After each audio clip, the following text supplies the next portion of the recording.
Audio book वाङ्मय 66 युग निर्माण योजना दर्शन स्वरूप व कार्यक्रम चैप्टर 1 पार्ट 14 युग निर्माण परिवार के सदस्य इस भांति सोचें।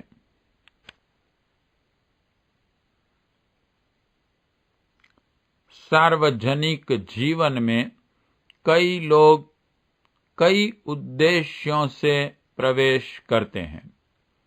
कुछ सचमुच ही आत्म कल्याण और परमार्थ प्रयोजन का लक्ष्य सामने रखकर लोक मंगल के पुण्य क्षेत्र में प्रवेश करते हैं। कुछ को धन अथवा यश कमाने की इच्छा रहती है, इसलिए सेवा एवं परमार्थ परायणता की खाल ओढ़कर लोक सेवी बनने का आडंबर बनाते हैं। युग निर्माण परिवार के परिजनों को उथले स्तर पर खड़े होकर इस क्षेत्र में प्रवेश करना शक्य न होगा। हमें समझना चाहिए कि भौतिक उद्देश्यों के लिए यह युग निर्माण अभियान नहीं चल रहा है। जनमानस का भावनात्मक नवनिर्माण अपना उद्देश्य है। यह कार्य आत्मनिर्माण से ही संभव हो सकता है। अपना स्तर ऊंचा होगा तो ही हम दूसरों को ऊंचा उठा सकने में समर्थ हो सकते हैं। जलता हुआ दीपक ही दूसरे दीपक को जला सकता है। जो दीपक स्वयं बुझा पड़ा है वह दूसरों को जला सकने में समर्थ नहीं हो सकता।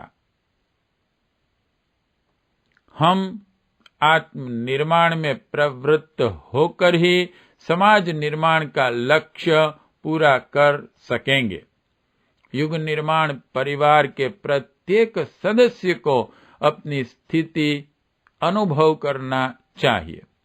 उसे विश्वास करना चाहिए कि उसने दैवी प्रयोजन के लिए यह जन्म लिया है।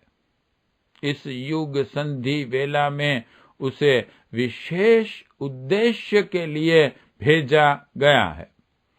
उसे शिष्णोद्धर परायण नर कीटकों की पंक्ति में अपने को नहीं बिठाना है। उसे लोभ मोह के लिए नहीं सड़ना मरना है।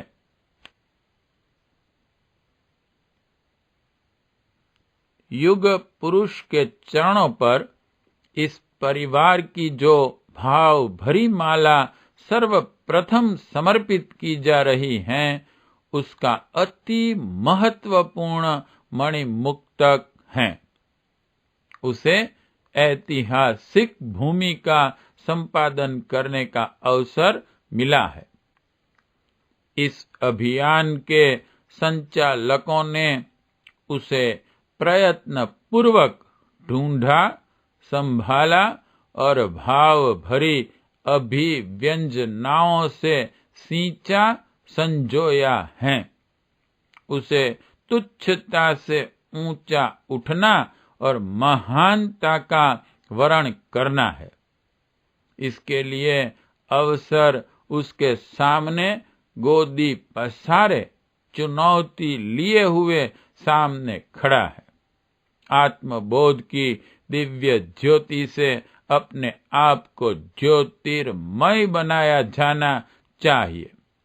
इतिहास जिन युग निर्माताओं की खोज में है, उसे उनकी पंक्ति में बिना आगा पीछा सोचे साहस पूर्वक जा बैठना चाहिए। युग निर्माण परिवार का प्रत्येक सदस्य आत्मचिंतन करें, आत्मबोध के प्रकाश से अपना अंतःकरण आलोकित करें। परिवार की सदस्यता के साथ जुड़े हुए उत्तरदायित्व की गरिमा समझें, तभी वह अपनी समुचित भूमिका संपादित कर सकेगा।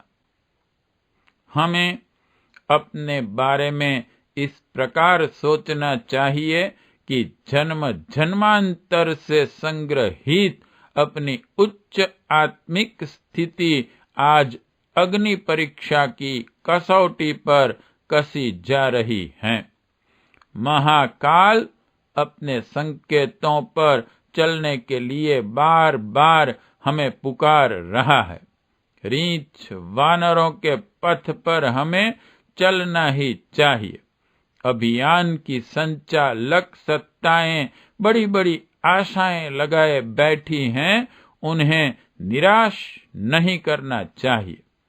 युग की गुहार जीवित और जागृत सुसंस्कारी आत्माओं का आह्वान कर रही हैं, उसे तिरस्कृत नहीं किया जाना चाहिए। यह समय ऐसा है जैसा किसी किसी सौभाग्यशाली के ही जीवन में आता है। कितने व्यक्ति किन्हीं महत्वपूर्ण अवसरों की तलाश में रहते हैं, उन्हें उच्च स्तरीय प्रयोजनों में असाधारण भूमिका संपादित करने का सौभाग्य मिले और वे अपना जीवन धन्य बनावें। यह अवसर युग निर्माण परिवार के सदस्यों के सामने मौजूद है। उन्हें उसका समुचित सदुपयोग करना चाहिए। इस समय की उपेक्षा उन्हें चिरकाल तक पश्चाताप की आग में जलाती रहेगी।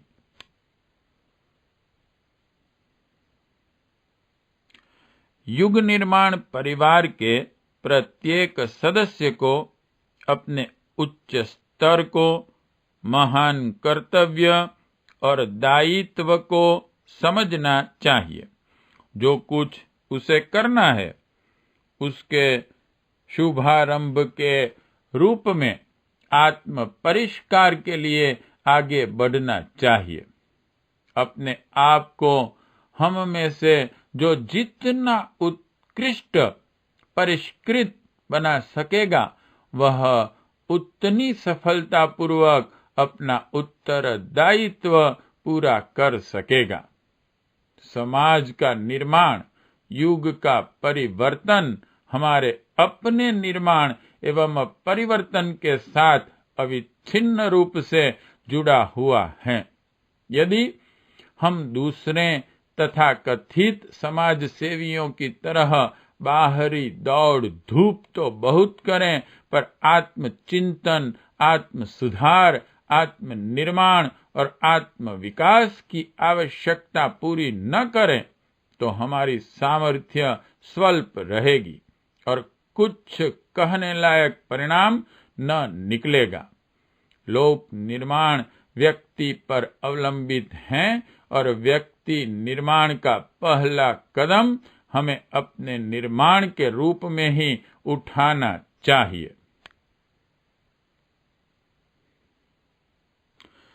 जिन्होंने युग निर्माण अभियान का घटक परिजन अपने को माना है, उन्हें अपनी वास्तविकता इसी रूप में देखनी, समझनी और स्वीकार करनी चाहिए। भगवान कुछ करने जा रहे हैं और विश्व की दिशा पलटने वाली है। उसे सर्वनाशी गर्त में गिरने से बचाकर उज्जवल भविष्य की दिशा में लौटने के लिए तोड़ा मरोड़ा जा रहा है। इन दिनों सूक्ष्म जगत में दिव्य हलचलें इसी स्तर की हो रही हैं और उनका क्रम तीव्र से तीव्रतर होता जा रहा है। निकट भविष्य में वह तीव्रतम होने जा रहा है। यह मनुष्यकृत आंदोलन नहीं है जो आज चले कल ठप हो जाए। जिन लोगों ने इस महाप्रयास में भाग लेने की तड़पन अनुभव की हैं, उन्हें समझ लेना चाहिए कि यह कोई बहकावा या भावावेश नहीं है। सामयिक उत्तेजना भी इसका कारण नहीं है। यह आत्मा का निर्देश और ईश्वर का संकेत है। उसे उन्होंने एक असाधारण सौभाग्य के रूप में उपलब्ध किया है। ऐसे महान अवसरों पर अग्रदूत बनने का अवसर हर किसी को नहीं मिलता। रामावतार में जो श्रेय अंगद, हनुमान और नल नील को मिला, उससे दूसरों को वंचित ही रहना पड़ा। युग परिवर्तन की अग्रिम पंक्ति में जिन्हें घसीटा या धकेला गया है, उन्हें अपने को आत्मा का, परमात्मा का प्रिय भक्त ही अनुभव करना चाहिए और शांत चित्त से धैर्यपूर्वक उस पथ पर चलने की सुनिश्चित तैयारी करनी चाहिए। खींचतान में अनावश्यक समय नष्ट नहीं करना चाहिए।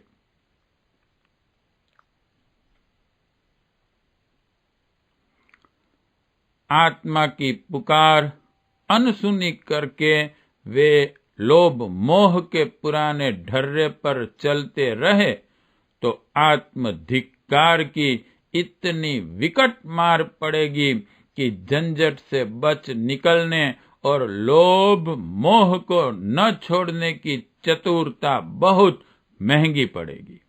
अंतर द्वंद उन्हें किसी काम का न छोड़ेगा।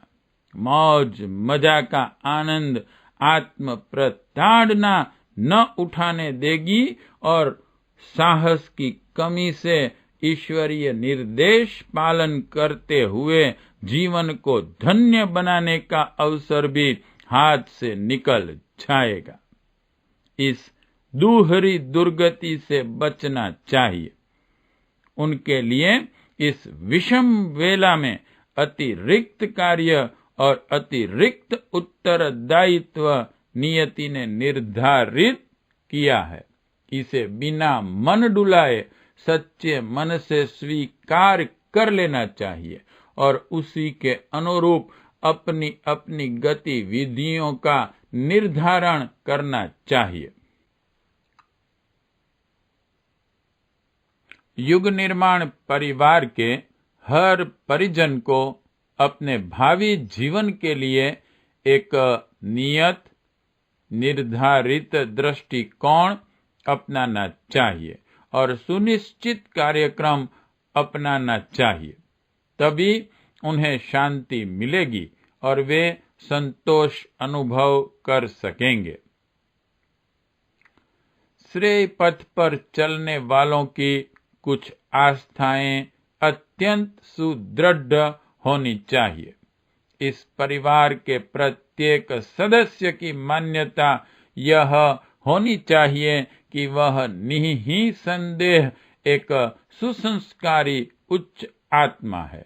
जन्म जन्मांतरों से चली आ रही आत्मिक प्रगति के कारण ही उसे जीवित, जागृत, भावनाशील, दूरदर्शी और उदात्त अंतःकरण मिला है। इस दिव्य परिवार में जुड़ जाना भी इसी श्रृंखला की एक महत्वपूर्ण कड़ी है। ऐसी ही समर्थ आत्माओं को युग परिवर्तन जैसे चिरकाल में सभी आने वाले महान दैवी प्रयासों में अग्रदूत की तरह नियुक्त किया जाता है। अपनी यह आस्था चट्टान की तरह अडिग होनी चाहिए कि युग बदल रहा है। पुराने सड़े गले मूल्यांकन नष्ट होने जा रहे हैं। दुनिया आज जिस लोभ, मोह और स्वार्थ, अनाचार से सर्वनाशी पथ पर दौड़ रही है, उसे वापस लौटना पड़ेगा। अंध परंपराओं और मूढ़ मान्यताओं का अंत होकर रहेगा। अगले दिनों न्याय, सत्य और विवेक की ही विजय वैजयंती फहराएगी। हमें मूढ़ता और दुष्टतावादियों से तनिक भी प्रभावित नहीं होना चाहिए और विश्वास रखना चाहिए कि बदलना उन्हें भी पड़ेगा। महाकाल के हाथ उन्हें करारी चपत लगाने के लिए उठ ही पड़े हैं। हमें अपने को एकाकी, दुर्बल या साधनहीन नहीं मानना चाहिए, वरन यह समझकर चलना चाहिए कि पीछे अजेय शक्तियां विद्यमान हैं जो इस महान अभियान के अपने प्रयासों को पूर्ण सफलता प्रदान करके रहेगी।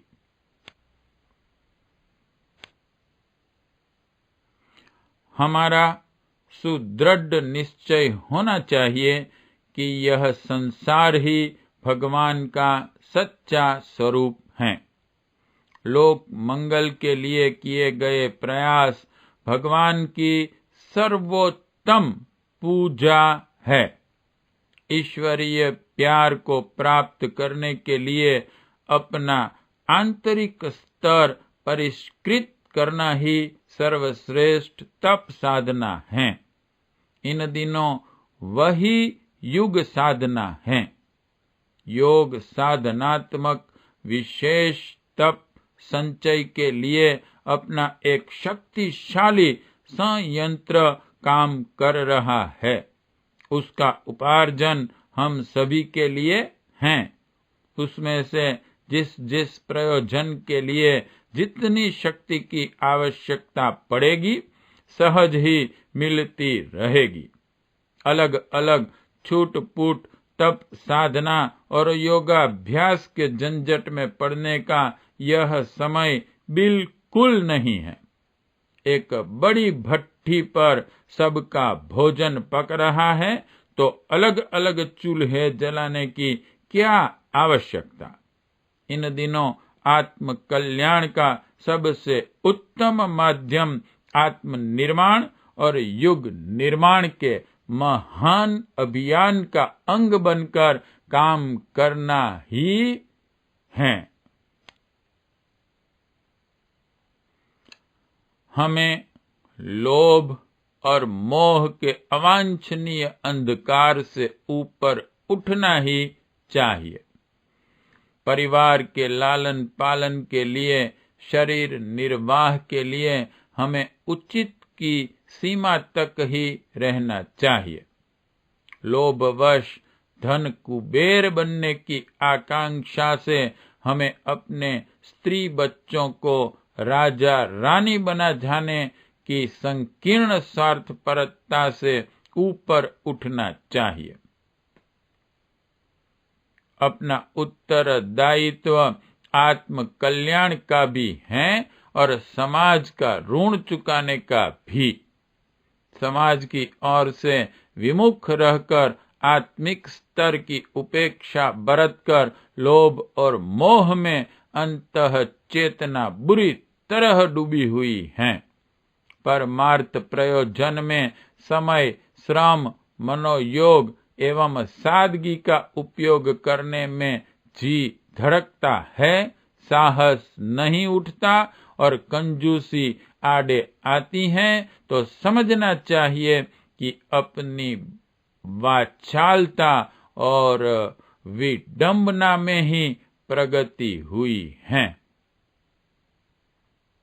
आत्मिक स्तर तो गड्ढे में ही पड़ा है।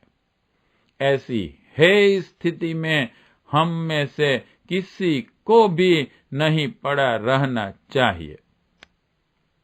अपनी आधी संपदाएं और विभूतियां, शरीर निर्वाह और परिवार पालन के भौतिक पथ को और आधी आत्म परिष्कार, संस्कार, लोक मंगल के लिए बांट देनी चाहिए।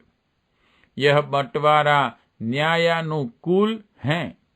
भौतिक पक्ष के ऊपर सारा जीवन रस टपका दिया जाए और आत्मिक पक्ष एक एक बूंद के लिए प्यासा मरे, वह जीवन का अत्यंत भयंकर दुर्भाग्य और अतीव दुखात्मक दुर्घटना होगी। हमें नित्य ही लेखा खोजा लेते रहना चाहिए कि भौतिक पक्ष को हम आधे से अधिक तो नहीं दे रहे हैं, कहीं आत्मिक पक्ष के साथ अन्याय तो नहीं हो रहा है।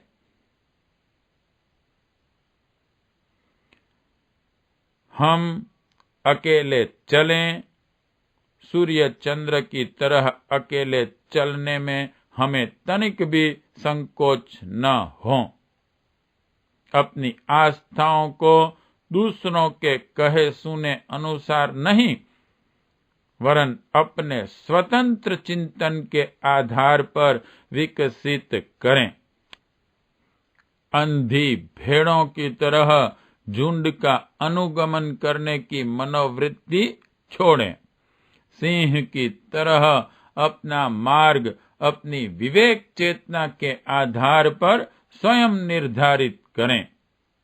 सही को अपनाने और गलत को छोड़ देने का साहस ही युग निर्माण परिवार के परिजनों की वह पूंजी है जिसके आधार पर वे युग साधना की वेला में ईश्वर प्रदत्त उत्तरदायित्व का सही रीति से निर्वाह कर सकेंगे।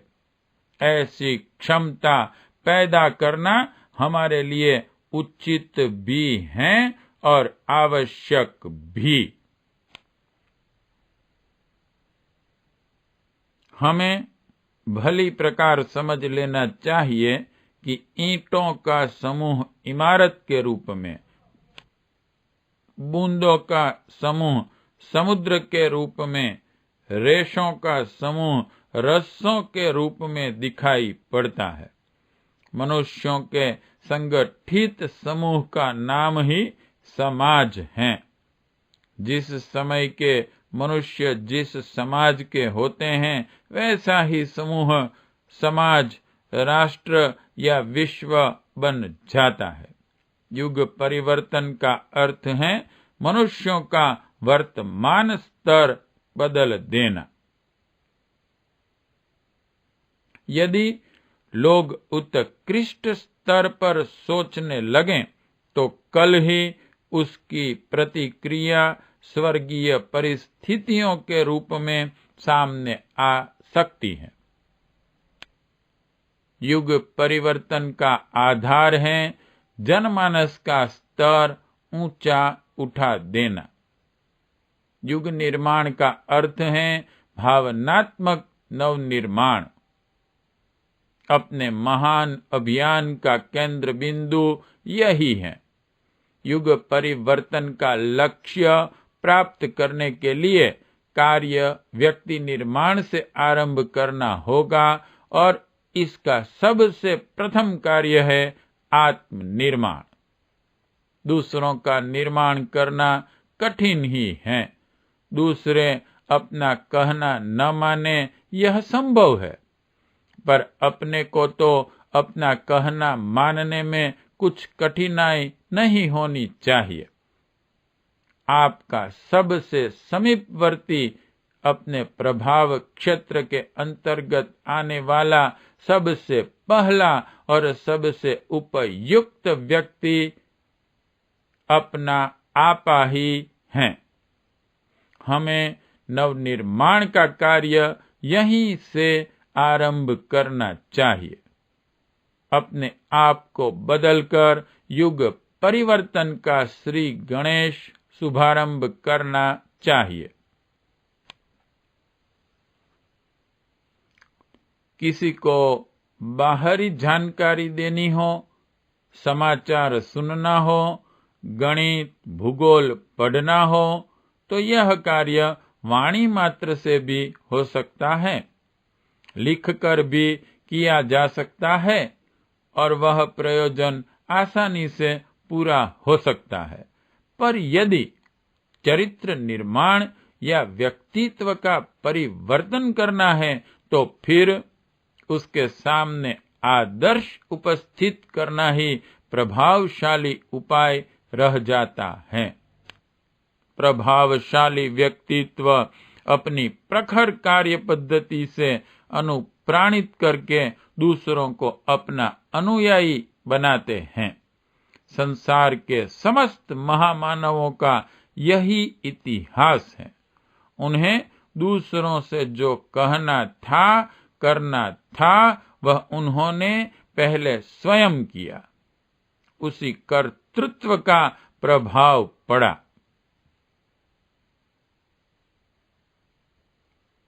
बुद्ध ने स्वयं घर त्यागा तो उनके अनुयायी 2.5 लाख युवक युवतियां उसी मार्ग पर चलने के लिए तैयार हो गए।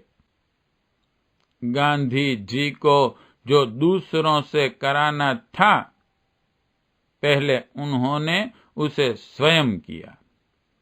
यदि वे केवल उपदेश करते और अपना आचरण विपरीत प्रकार का रखते तो उनके प्रतिपादन को बुद्धि संगत भर बताया जाता। कोई अनुगमन करने को तैयार न होता। जहां तक व्यक्ति के परिवर्तन का प्रश्न है, वह परिवर्तित व्यक्ति का आदर्श सामने आने पर ही संभव होता है। बुद्ध, गांधी, हरिश्चंद्र आदि ने अपने को एक सांचा बनाया, तब कहीं दूसरे खिलौने, दूसरे व्यक्तित्व उसमें ढलने शुरू हुए। युग निर्माण परिवार के हर सदस्य को यह देखना है कि वह लोगों को क्या बनाना चाहता है, उनसे क्या कराना चाहता है। उसे भारी कार्य पद्धति को, विचार शैली को पहले अपने ऊपर उतारना चाहिए। फिर अपने विचार और आचरण का सम्मिश्रण एक अत्यंत प्रभावशाली व्यक्ति उत्पन्न करेगा।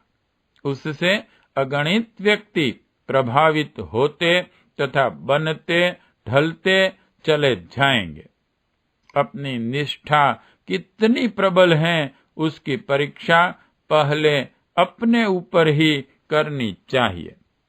यदि आदर्शों को मनवाने के लिए अपना आपा हमने सहमत कर लिया तो निःसंदेह अगणित व्यक्ति हमारे समर्थक, सहयोगी, अनुयायी बनते चले जाएंगे।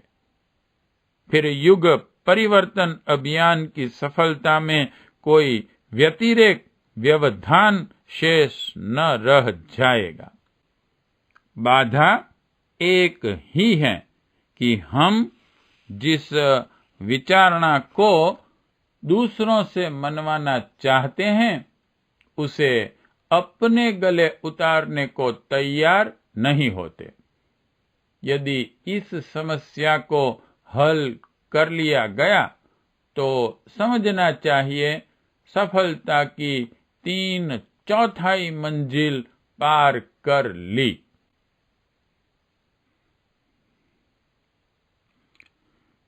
व्यक्तिगत जीवन में हर मनुष्य को व्यवस्थित, चरित्रवान, सद्गुणी और सत्प्रवृत्ति संपन्न बनाने की अपनी शिक्षा पद्धति है। उसे हमें अपने व्यावहारिक जीवन में उतारना चाहिए। समय की पाबंदी, नियमितता, निरालस्यता, श्रमशीलता, स्वच्छता, वस्तुओं की व्यवस्था जैसी छोटी छोटी आदत ही किसी व्यक्तित्व को निखारती, उभारती हैं। वया पक्षी का सुंदर घोंसला मामूली तिनकों का होता है, पर उसे बनाया कुशलता, तत्परता और मनोयोग के साथ बनाया जाता है। अपनी छोटी छोटी आदतें यदि परिष्कृत स्तर की हैं तो उसका प्रभाव परिवार, पड़ोस से आरंभ होकर हर दूर क्षेत्रों तक फैलता चला जाएगा। अपनी वाणी में नम्रता, शिष्टता, मधुरता और शीलता का समावेश होना ही चाहिए। उसमें दूसरों के सम्मान का समुचित पुट रहना चाहिए। ईमानदारी और प्रामाणिकता ही किसी व्यक्ति का वजन बढ़ाती है। बेईमानी, लफंगे, झूठे, ठग और चालाक व्यक्ति अपनी इज्जत खो बैठते हैं और फिर उनकी साधारण बातों पर भी कोई भरोसा नहीं करता। लोग यह भारी भूल करते हैं कि अपने दोष दुर्गुणों के छिपे रहने की बात सोचते रहते हैं। यह सर्वथा असंभव है, पारा पचता नहीं। कोई खा ले तो शरीर में से फूट निकलता है। दुष्प्रवृत्तियां और दुर्भावनाएं, पाप और कुकर्म, निकृष्टता और दुष्टता के जो भी तत्व अपने भीतर होंगे, उनके छिपे रहने की कोई संभावना नहीं है। पाप छत पर चढ़कर चिल्लाते हैं। यह उक्ति 16 आने सच है। शराब पीकर भी दुर्गंध न आए, नशा न आए, यह संभव नहीं। मक्खी खाने पर कै हो ही जाएगी, पेट का सब बाहर निकल ही आएगा। मनुष्य की दुष्प्रवृत्तियां कोई प्रतिक्रिया उत्पन्न न करें, यह संभव नहीं। शाश्वत सत्य को जुठलाने का प्रयास न करना ही श्रेयस्कर है। आत्म परिष्कार ही उसका एकमात्र हल है।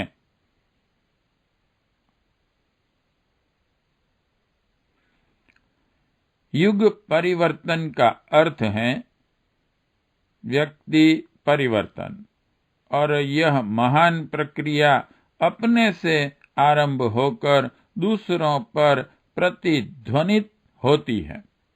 यह तथ्य हमें 1000 बार मान लेना चाहिए और उसे कूट कूट कर नस नस में भर लेना चाहिए कि दुनिया को पलटना जिस उपकरण के माध्यम से किया जा सकता है, वह अपना परिष्कृत व्यक्तित्व ही है।